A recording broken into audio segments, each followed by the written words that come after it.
Alors bonjour, je vais essayer de vous expliquer l'évolution de la quantité d'ADN pendant le cycle cellulaire.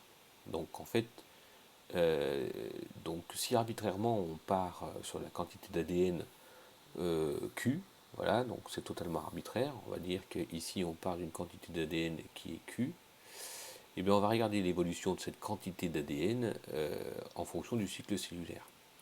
Alors le cycle cellulaire, je vous rappelle qu'il y a plusieurs étapes. Il y a une étape qu'on appelle l'étape G1. Ensuite, on a une étape qu'on appelle l'étape S. Et puis, en étape suivante, c'est l'étape G2. Voilà, donc l'étape G2. Et puis, l'étape suivante, c'est l'étape dite M. Alors, en fait, cette quantité d'ADN du départ, là, mais de quoi s'agit-il finalement? Alors, si on essaie de le faire simple, eh bien, on pourrait considérer, on va partir de quelque chose de simple, on va partir d'un chromosome. Voilà. Donc, imaginons que vous ayez un chromosome, j'ai dessiné un chromosome, voilà. Et vous pouvez remarquer que ce chromosome, alors je l'ai dessiné sous la forme d'une chromatide. Donc vous avez ici une chromatide. Voilà, chromatide, chromatide. Voilà, une chromatide. J'ai une chromatide. Alors en réalité, les chromatides ne sont pas du tout condensées pendant la phase G1, mais enfin bon, peu importe. On va considérer, et partir du point de départ, en considérant que vous avez un chromosome, j'ai un chromosome. Donc si je regarde, si j'écris ici, par exemple, l'évolution du nombre de chromosomes, donc chromosome, voilà, chromosome, voilà, chromosome, voilà. Eh bien, on va partir du principe qu'on en a un au départ. On a un chromosome au départ. Alors, cette quantité d'ADN, Q, représentée par une chromatide d'un chromosome, eh bien, au cours de la phase G1, elle n'évolue pas. Elle est constante. Pendant la phase S, cette phase S est caractérisée par la réplication de l'ADN. Donc, on va dupliquer la quantité d'ADN. Du coup, on va passer d'une quantité Q à une quantité qui va être de 2Q d'ADN. 2Q d'ADN. Voilà. OK. Donc, on va évoluer de telle sorte que la quantité va passer donc pendant cette phase S d'une quantité Q à une quantité de Q. Voilà. OK. Voilà.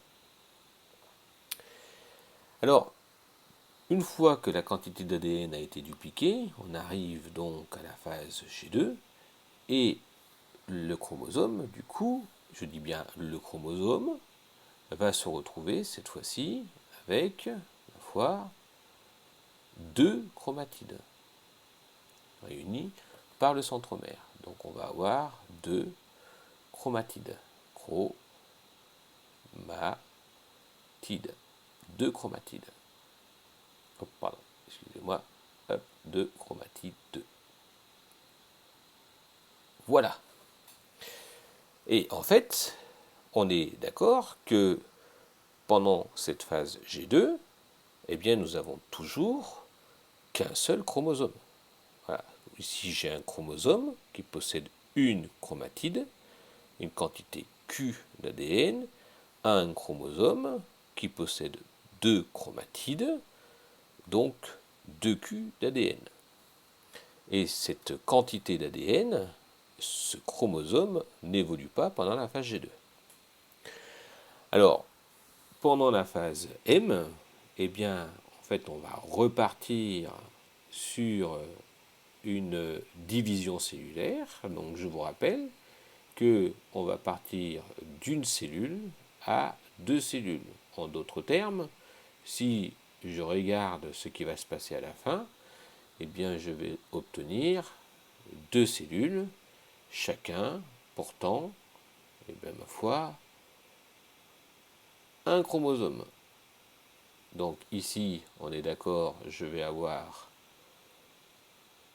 euh, une cellule, d'accord, qui va contenir un chromosome. Et ici, je vais avoir une autre cellule, une autre cellule, une autre cellule, d'accord, notre cellule, voilà, s'il veut bien écrire, voilà, une autre cellule, voilà, ok, une autre cellule. Donc en fait, je vais partir d'un chromosome possédant 2 chromatides, et si je regarde ce qui va se passer à la fin, eh bien, je vais arriver à un chromosome possédant une chromatide. Un chromosome possédant une chromatide. Donc soyons clairs, ici j'ai une cellule que je vais abréger comme ça. J'ai voilà, une cellule qu'on appelle la cellule mère. Et ici j'ai donc finalement, on est d'accord, 2 cellules. Mais chacune des cellules possédera un chromosome, d'accord, comme c'était le cas au départ. Un chromosome possédant une chromatide.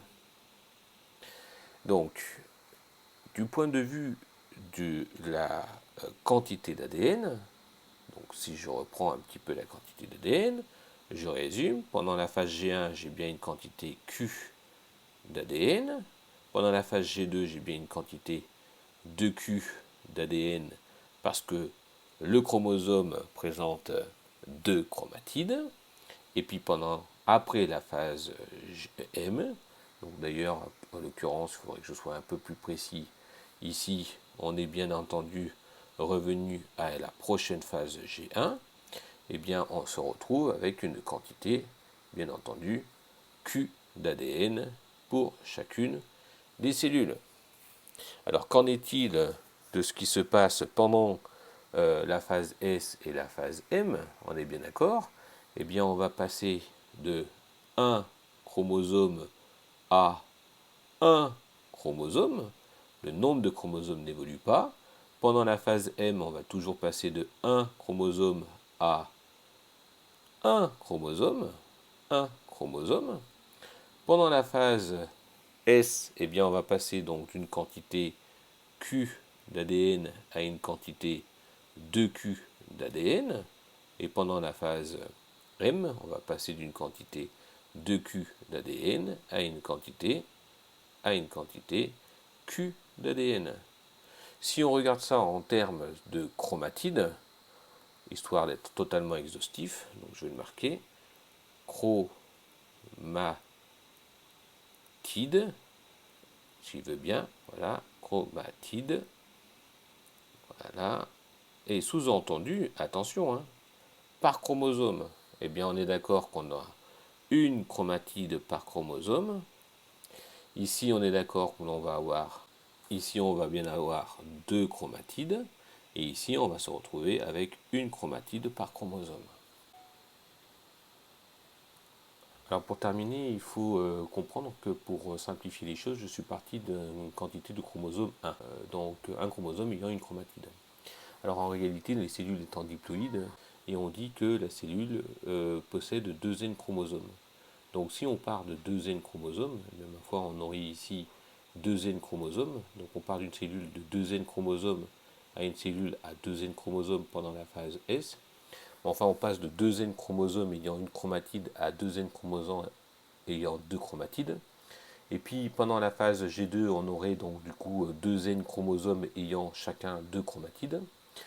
Et puis pendant la phase M, bon, on va partir de 2 N chromosomes à 2 N chromosomes ayant cette fois-ci plus qu'une chromatide. Donc à la fin du cycle cellulaire, on va se retrouver avec deux cellules ayant chacun 2 N chromosomes ayant une chromatide.